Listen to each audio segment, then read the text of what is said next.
لیکن اتنی حکومت، اتنی طاقت کے باوجود بھی صرف شک کی بنیاد پر کسی کو تکلیف دینا، یہ اسلام کا طریقہ نہیں ہے۔ یہ فاروق اعظم رضی اللہ تعالیٰ عنہ کو گوارا نہیں تھا، اس لیے فاروق اعظم نے اسے جانے دیا۔ اس شخص نے ایک خنجر کو زہر کے اندر بچایا اور اس کو خوب تیز کیا۔ حضرت فاروق اعظم رضی اللہ تعالیٰ عنہ فجر کی نماز کے لیے جب تشریف لائے، آپ پہلی صف میں کھڑے تھے اور اگلی صف کے لوگوں کی صفیں درست کروا رہے تھے، وہ پہلی ہی صف میں کھڑا تھا۔ اس نے فوراً خنجر نکالا اور فاروق اعظم کے پہلوؤں پر وار کیا، کندھے پر وار کیا، اتنے وار کیا فاروق اعظم رضی اللہ تعالیٰ عنہ زمین پر گرے۔ لوگ اس کو پکڑنے گئے، اس نے ایسے ہی خنجر کو چلانا شروع کیا، یہاں تک کہ 12 لوگ زخمی ہوئے۔ اس میں سے 6 لوگوں نے شہادت کا جام پیا، اور وہ جیسے ہی بھاگنے لگا، کسی صحابی نے اس کے سر پر چادر ڈال دی، اور وہ اب اس کو کچھ راستہ نظر نہ آیا تو اس نے اسی خنجر کو اٹھا کر اپنے پیٹ میں مار دیا اور وہ بھی فنار ہو گیا۔ فاروق اعظم رضی اللہ تعالیٰ عنہ کو اٹھا کر فوراً مسجد سے باہر لایا گیا۔ حضرت عبد الرحمن بن عوف کے وقت بہت زیادہ ہو گیا تھا اور فجر کی نماز کا وقت ختم ہونے والا تھا۔ حضرت عبد الرحمن بن عوف نے مختصر صورتوں کے ساتھ 2 رکعت نماز ادا فرمائی۔ فاروق اعظم رضی اللہ تعالیٰ عنہ کو گھر پر لایا گیا۔ گھر پر لانے کے بعد آپ کو نبیذ پلائی گئی، لیکن نبیذ پیٹ میں جانے کے بجائے جو زخم تھے اس راستے سے باہر آنا شروع ہوئی۔ پھر آپ کو تھوڑی دیر کے بعد دودھ پلایا گیا، دودھ بھی باہر آیا۔ برادران ملت اسلامیہ، فاروق اعظم رضی اللہ تعالیٰ عنہ کا یہ معاملہ آپ سمجھ گئے۔ آپ نے لوگوں کو بلا کر وصیتیں کرنا شروع کی۔ اب ان کو سب سے بڑا خطرہ تھا، وہ سب سے بڑی پریشانی جو تھی وہ یہ کہ میرے بعد اب خلیفہ کس کو بنایا جائے۔ تو فاروق اعظم رضی اللہ تعالیٰ عنہ نے کسی ایک شخص کو خلیفہ بنانا ضروری نہ سمجھا، بلکہ آپ نے 6 لوگوں کا انتخاب فرمایا۔ فاروق اعظم رضی اللہ تعالیٰ عنہ نے ایسے حالت میں بھی جب آپ کے جسم سے خون بہ رہا ہے اور آپ نے سوچا کہ اگر میں اپنی خلافت کی ذمہ داری کسی صحیح انسان کے حوالے کر دوں گا تو پھر امت کی بہتری ہوگی۔ 6 اشخاص کا، جس میں حضرت عثمان غنی رضی اللہ تعالیٰ عنہ، حضرت علی کرم اللہ وجہہ الکریم، حضرت زبیر رضی اللہ تعالیٰ عنہ، حضرت طلحہ رضی اللہ تعالیٰ عنہ، اور حضرت سعد بن ابی وقاص رضی اللہ تعالیٰ عنہ، حضرت عبد الرحمن بن عوف رضی اللہ تعالیٰ عنہ۔ یہ 6 لوگوں کو کہا کہ تم میرے انتقال کے بعد، مجھے دفنانے کے بعد، پھر تم اس اپنے ان 6 لوگوں میں سے جس کو چاہے خلیفہ منتخب کر لینا۔ حضرت عمر فاروق رضی اللہ تعالیٰ عنہ نے بہت ساری وصیت کی، پھر ایک وصیت یہ بھی کی، اپنے بیٹے حضرت عبداللہ کو بلا کر کہا کہ جاؤ اور حضرت عائشہ صدیقہ رضی اللہ تعالیٰ عنہ سے کہو کہ میں چاہتا ہوں اپنے دونوں دوستوں کے پاس جا کر میری زندگی کے جو میری تدفین جو ہو میرے دوستوں کے پاس ہو جائے، یعنی حضرت ابوبکر صدیق رضی اللہ تعالیٰ عنہ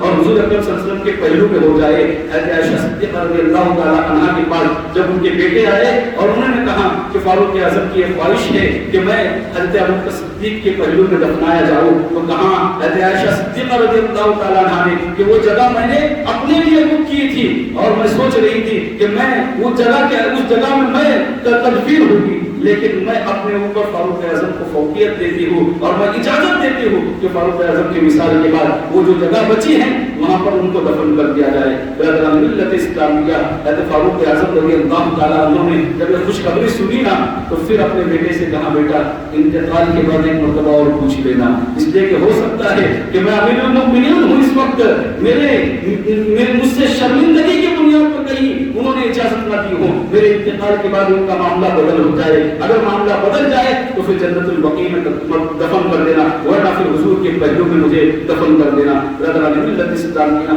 3 دن کے بعد حضرت عمر فاروق رضی اللہ تعالیٰ عنہ کا وصال ہوتا ہے اور آپ کو پہلو رسول میں دفن کر دیا جاتا ہے۔ انا للہ و انا الیہ راجعون۔ حضرت عمر فاروق رضی اللہ تعالیٰ عنہ نے 6 لوگوں کی ایک کمیٹی تشکیل دی تھی، 6 لوگوں کی، کہ اب ان میں سے خلیفہ بنایا جائے گا، ان میں سے خلافت تجویز کی جائے گی۔ حضرت عبد الرحمن بن عوف نے کہا کہ سب سے پہلا طریقہ یہ دیکھو خلافت کیسے منتقل ہوئی ہے، یہ بتانا چاہ رہا ہوں۔ حضرت عبد الرحمن بن عوف رضی اللہ تعالیٰ عنہ نے کہا کہ خلیفہ بنانے کا سب سے پہلا طریقہ یہ کہ 3 لوگ اپنی اپنی خلافت سامنے والوں کو دے دیں، یعنی 3 سامنے ہو جائے، 3 سامنے ہو جائے اور اپنی ایک آدمی اپنی خلافت کو سامنے والے پر دے دے۔ حضرت زبیر رضی اللہ تعالیٰ عنہ نے کہا کہ میں خلیفہ نہیں بننا چاہتا، میں اپنی خلافت حضرت علی کو دیتا ہوں۔ حضرت طلحہ نے کہا میں اپنی خلافت حضرت عثمان کو دیتا ہوں، اور حضرت سعد نے کہا سعد بن ابی وقاص رضی اللہ تعالیٰ عنہ نے کہا کہ میں اپنے خلافت حضرت عبد الرحمن کو دیتا ہوں. یعنی 3 لوگ جو ہیں وہ خود بخود نکل گئے. اب بچے تھے 3 لوگ. کون بچے؟ حضرت عثمان غنی بچے, حضرت علی بچے اور حضرت عبد الرحمن بن عوف رضی اللہ تعالیٰ عنہ بچے. اب یہ تینوں بچے. حضرت عبد الرحمن بن عوف نے کہا کہ خلافت میں مجھے بھی دلچسپی نہیں ہے, اس لیے میں خلیفہ نہیں بنتا, آپ دونوں میں سے طے کر لو. حضرت عثمان غنی رضی اللہ تعالیٰ عنہ اور حضرت علی کرم اللہ وجہ کریم سے کہا کہ آپ دونوں میں سے طے کر لو, جو چاہے وہ خلیفہ بن جائے. جب یہ بات کہی نا تو دونوں خاموش رہے, دونوں نے کچھ بات نہیں کہی. تو حضرت عبد الرحمن بن عوف سمجھ گئے کہ دونوں کے دل میں ہے خلیفہ بننا, دونوں کے من میں ہے یہ بات. لہذا اب حضرت عبد الرحمن بن عوف رضی اللہ تعالیٰ عنہ نے کہا کہ آپ کو مجھ پر یقین ہے دونوں کو؟ کہاں یقین ہے؟ دونوں نے کہا کہ ہاں آپ پر یقین ہے. کہا میں دونوں میں سے اگر کسی کو خلیفہ بناؤں گا تو آپ مان لو گے؟ کہا ٹھیک ہے مان لیں گے. تو کہا پھر مجھے کچھ دنوں کی اجازت دی جائے, کچھ دنوں کی مہلت دی جائے, کچھ دنوں کے بعد میں فیصلہ کروں گا کہ دونوں میں سے خلیفہ کسے بنایا جائے. حضرت عبد الرحمن بن عوف کہتے رضی اللہ تعالیٰ عنہ کہ میں نے اس کے بعد مسلمانوں سے ملنا شروع کیا, ہر مسلمان سے ملتا اور اس سے اس کی رائے لیتا کہ دونوں میں سے خلیفہ کون بننا چاہیے, کس کو خلیفہ بنانا چاہیے. کچھ لوگ دونوں کی رائے دیتے, کچھ لوگ کہتے نہیں حضرت عثمان بننا چاہیے, کچھ لوگ حضرت علی کے بارے میں کہتے, لیکن زیادہ تر لوگ جو ہیں وہ حضرت عثمان غنی رضی اللہ تعالیٰ عنہ کی رائے دے رہے تھے. اب پھر جب کچھ دنوں کے بعد پھر محفل مجلس بیٹھی کہ خلیفہ کس کو بنایا جائے, تو حضرت عبد الرحمن بن عوف رضی اللہ تعالیٰ عنہ پہلے حضرت علی کرم اللہ وجہ کریم کو الگ لے کر گئے اور کہا اے علی, اگر میں آپ کو خلیفہ نہ بنا کے عثمان کو خلیفہ بناؤں تو آپ کو تو کوئی اعتراض نہیں ہوگا؟